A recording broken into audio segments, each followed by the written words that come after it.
देखो हमारी ओर, पहचानो हमें।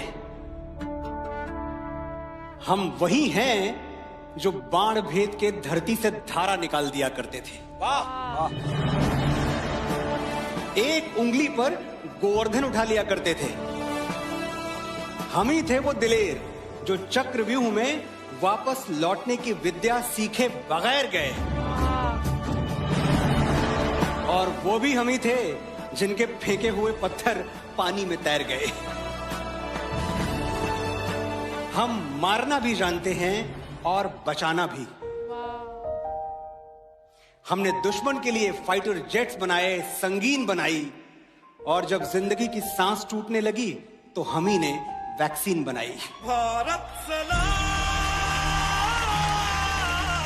और लिख दिया उस वैक्सीन पर, सर्वे संतु निरामया, यानी ईश्वर सिर्फ हम पर ही नहीं, हर किसी पर, सब पर करें दया। हम जाबाज हैं, जियाले हैं, आंधियों से खेले हैं, बिजलियों के पाले हैं। हम शांति का सवेरा हैं, इंसानियत के उजाले हैं।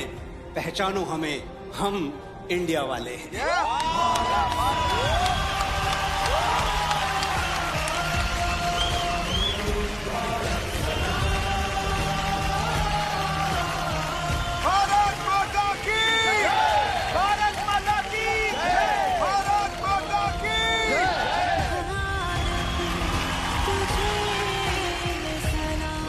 लेडीज एंड जेंटलमैन, ये है आज के दौर के प्रख्यात और बेहतरीन गीतकार जिनके हिट गानों की लिस्ट तेरी गलियां, कौन तुझे यूं प्यार करेगा, एक्सेट्रा एक्सेट्रा, काफी लंबी है।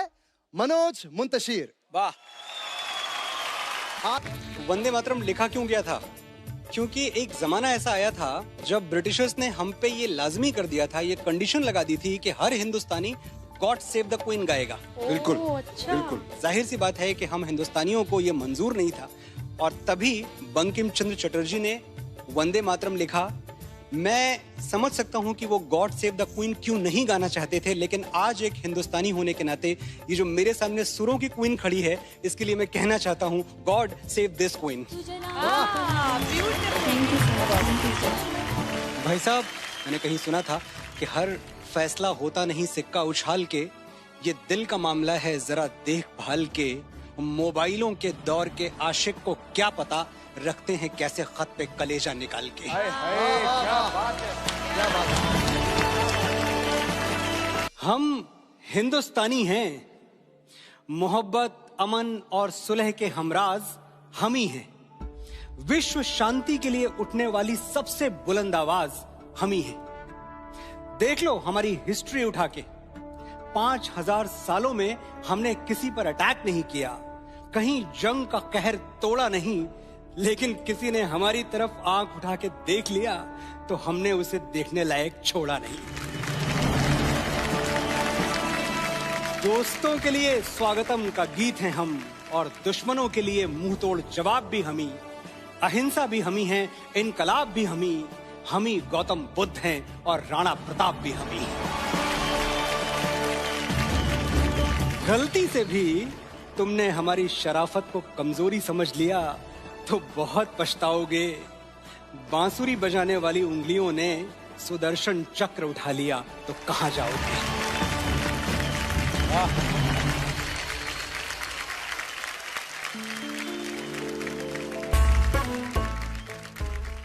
सर, आपकी तरफ से और आपकी जो पूरी एयरफोर्स है उसके लिए मैं एक बात जरूर कहना चाहूंगा कि नजर नहीं आते, बादलों में कहीं गुम हो, पर ये जमीन सलामत है क्योंकि आसमान पर तुम हो। वाह वाह वाह वाह वाह, क्या बात है, क्या बात है।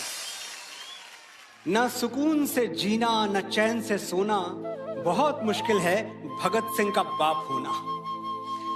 बचपन से ही कुछ अलग था मेरा भगत। एक दिन देखा मिट्टी में कुछ दबा रहा था। मैंने पूछा तो बोला, बापू इनकलाबी हो रहा हूं, धरती में पिस्तौल बो रहा हूं। एक बीज से हजारों बंदूकें जन्म लेंगी, अंग्रेज गिन नहीं पाएंगे, इतनी गोलियां चलेंगी। मैं तभी जान गया था कि ये गुरु गोविंद सिंह जी का लड़ाका है, अकेला ही 1.25 लाख से लड़ेगा। सहरा बांध के घोड़ी नहीं, फंदा चूम के फांसी चढ़ेगा।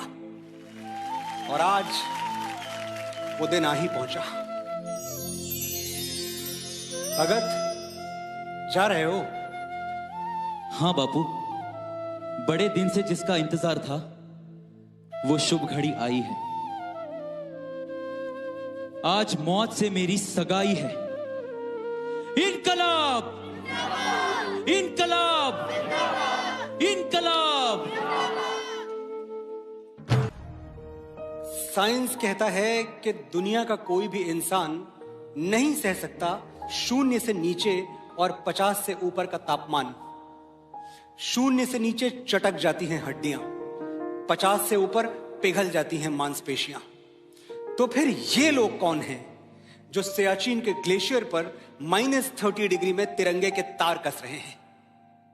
ये लोग कौन हैं जो बाड़मेर के रेगिस्तान में 52 डिग्री पर ठहाके मार के हंस रहे हैं? ऐसी जांबाजियां हाड़ मांस के पुतलों में कहां? इसके लिए तो कोई यक्ष या देवदूत चाहिए। फौजी खुदा के भेजे हुए फरिश्ते हैं, कोई और सबूत चाहिए।